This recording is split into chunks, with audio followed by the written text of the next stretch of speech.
Welcome to this video on the upcoming fight between Canelo Alvarez and Munguia.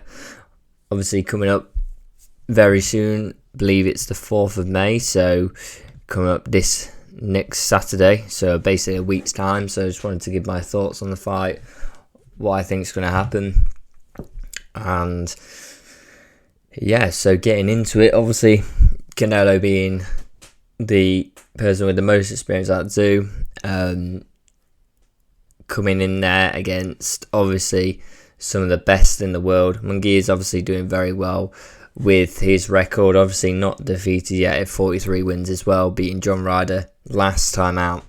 Good display. I think round 2 he knocked him down well, and the problem with that, looking at Ryder, is that with Canelo you can't make any sort of errors or mistakes because he will capitalise. I know Munguia will always have that height advantage against Canelo as well as he did Ryder, but Munguia comes out well round 2, gets the knockdown, but then there's a few rounds in there where he's getting hit by Ryder, and also where Munguia rushes in after getting not after the first knockdown, I think might be after the second, or when he just stunned him and he gets rocked because he's just coming in, and John Ryder hits him with, I think, two left hooks or something, basically where Munguia's throwing a distance as he likes, but as he exits that, he's in too close and he can't move out, which is basically a problem that he'll find against Canelo. Canelo wants to get in close with this guy. He don't want to fight him at range, really. Munguia is obviously going to have that range advantage, so got to get in close. But I think he showed some weakness to that sort of shorter getting close style against Ryder. Even though he beat him, he did very well. There were just a few things where I thought, if you're going against Canelo or a better fighter there, like Canelo is, you're going to get caught out a bit worse than you are there. So I think Munguia, I think them few, he tried to get him out there in round 2. He tried to get him out there early, and I don't think it worked. And I think the problem with that is he had to then recover for a few rounds. Against Canelo, he's got to be really very careful about what he's going in for. I think he's got to stay calm and composed, which he did later on in the fight. He did very well after that first knockdown. He did rethink it and go, okay, maybe I just need to be a bit more tactical about this and just wait. And he did. And then, in a sense, when Ryder stopped coming forward, he put it on him and got the win. So against Canelo, he's got to be perfect. That's the thing. He's got to be absolutely perfect. And against Ryder, he wasn't absolutely perfect. He did get caught with some things. And against Canelo, you're unlikely to catch him that early.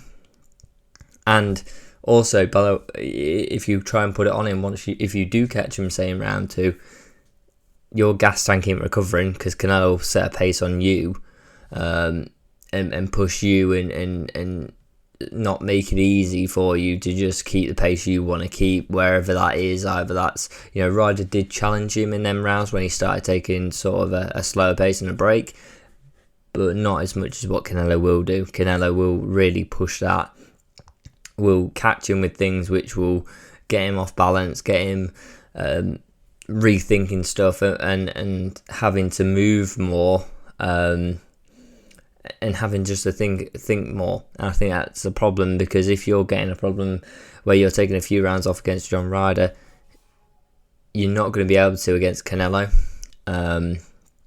So he needs to manage that stamina well. My thoughts really are Canelo wins this. I think it's quite decisive. I think there's a significant gap between the two. I think Munguia's obviously got the height on his side. He's doing very well. He's beat guys, top level guys, but Canelo's a different type of fighter where I just don't think you've got that skill set. I think if you made it absolutely decisive against Ryder, you either got him out there in round 2, or you didn't allow him basically anything where you're getting backed up or stunned. Yeah, I'd give you more of a chance. But I think with that Ryder, you had to make it perfect to go, yeah, to give myself, give people out there the idea you could. And even then, Canelo is sort of that level of, if you beat Canelo, your masses above everyone else. I think Canelo's just got that at the minute where you've got to show, like against John Ryder, that you are the best. You have got no weaknesses against that level of fighter, and you get caught with nothing. And I don't think that was what happened in the last fight, even though he did get the win. I think Canelo goes in there. I think early, Munguia actually does keep distance well. I think he has to, because otherwise it's going to be a short night. I think he has to move backwards as well, because Canelo's just going to walk forwards and want him to get into that range and allow that. Munguia's just going to have to move. I think he's going to have to put that jab out there and just move. Don't use the straight backhand. I think he's just going to have to go, look, I get that jab on him and I move, jab, move, back, side. Rotate around that ring very well and stop him from getting a lock on you early, because if you do, you start getting hit with shots early, you're making it so much less likely you can do something against Canelo with that height. And I think if he goes, like he was there, where he's jab straight into Ryder, you saw he got basically caught into clinch range, and Ryder was catching him with stuff as well as he was catching Ryder with stuff. But you don't want to be caught there with Canelo, because Canelo's going to embarrass you at that range. For the taller guy, who's your hooks are going to be so much less effective. It's sort of the clinch range there. They are slightly out of that range for a very tall guy for the division. I think he's 6'1", tall for the opponent. So I think that's a big problem, where you could see if he's got to keep that. And that straight has to just touch, and you have to get out of that. And even then, I think you just have to rethink stuff and just jab it until Canelo gives you maybe an opening. But how many openings you'll get against Canelo is very, very little, and I think you have to take them. I think it's very hard, to be honest, without being one of the best of all time, to ever beat Canelo. I think he'll do well. I think Canelo will do well. I don't think it'll be an embarrassment for Munguia, but I think it will be an awakening to the difference in level from what he's been fighting to Canelo.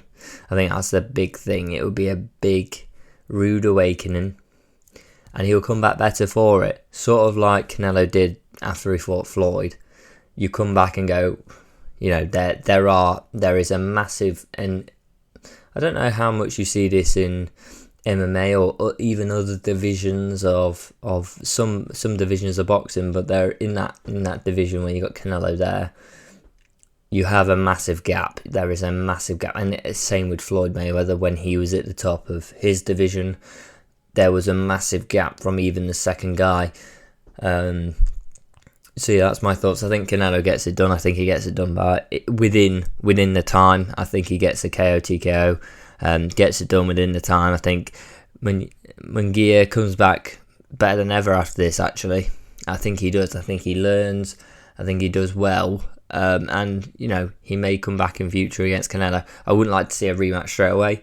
I think that'll be a bit few fights down the line. See how Canelo goes. See how Munguia goes if he beats some more guys.